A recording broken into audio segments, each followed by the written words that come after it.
So this is myself. I'm Patrick Hurley. I'm Chief Exec of Inclusive Economy Liverpool on the left there. I'm a co-founder of Ethos magazine, which is a business magazine which dedicates itself to profiling ethical entrepreneurship. And for my sins, I'm also an elected member of Liverpool City Council. Inclusive Economy Liverpool, what we do there is we help people to start new businesses. And it's not necessarily social sector or charity sector, it's anybody at the very start of their business journey. So we want people who are starting social enterprises to come and speak to us to allow us to help them.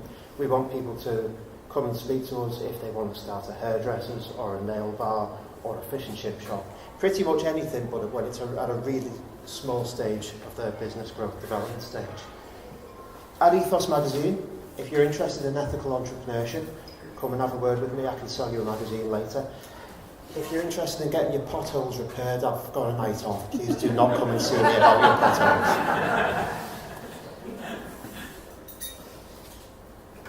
People say you shouldn't start a speech by overloading people with facts and figures. So I'm going to start talking to you about some facts and figures. Every year in the UK, 600,000 people pass away. If they're demographically representative, then 450,000 of them will have voted leave. Now, I say that not to be thankful for their passing, but merely to make the point that the leave vote was the last gasp of a bygone age. In the 2 years, 2 months, I actually looked this up this morning to make sure that this figure was correct, because I had a kind of a vague idea it was, but I wanted to make sure it was accurate. So in 2 years, 2 months and 1 week since the EU referendum, 993,750 Brexit supporters will have moved on from this world. By the end of this week, they will have passed the 1 million mark. 1 million people who voted leave will no longer be around to reap whatever benefits they thought they were voting for. But we are left to reap whatever comes from the vote. And it's an unwelcome inheritance that we're reaping. We're left with a minority of MPs who seem to be the tail wagging the dog with the government. Just this week, there was a promise of cheaper cheese from America, which a government minister has said will be one of the benefits of Brexit. I have never eaten cheese from America, to my knowledge, and I don't think it would be particularly nice in any case. Well, knock off feta and halloumi, that was the big sell. That's it, exactly. Cheap feta and cheap halloumi from America, rather than, anything from the Mediterranean, but never mind.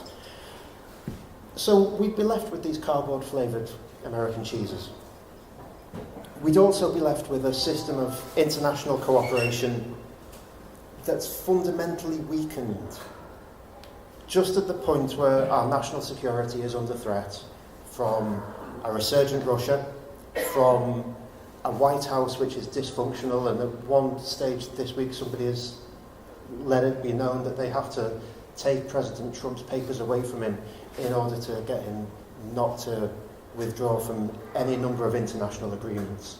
Who knows whether the World Trade Organization or NATO will be next on the list of organisations that we're going to be asked to pull out from after the EU. As for how it affects Liverpool, well, our economy is already, it was reported this week, the national economy is already 2% smaller than it would have been had the EU referendum vote gone the other way. Now, to put that into perspective, in 2016, the government spent 2.05% of GDP on defence. We're already 2% of GDP lower than we would have been. This is our entire national defence budget that we've already lost. And we're already losing cumulatively year upon year upon year. Over the decades to come, This is incalculable damage which has already been done to the UK economy because of the Brexit vote.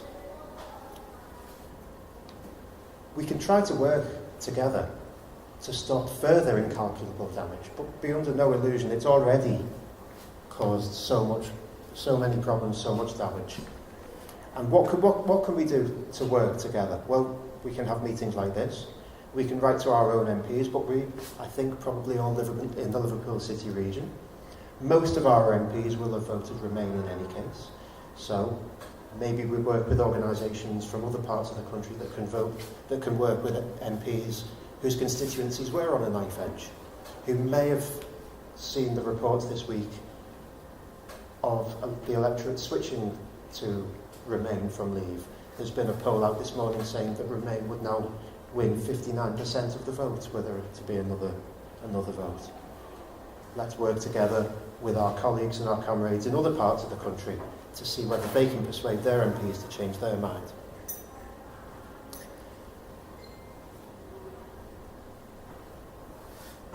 I want to talk just slightly about Liverpool and how Brexit will affect Liverpool.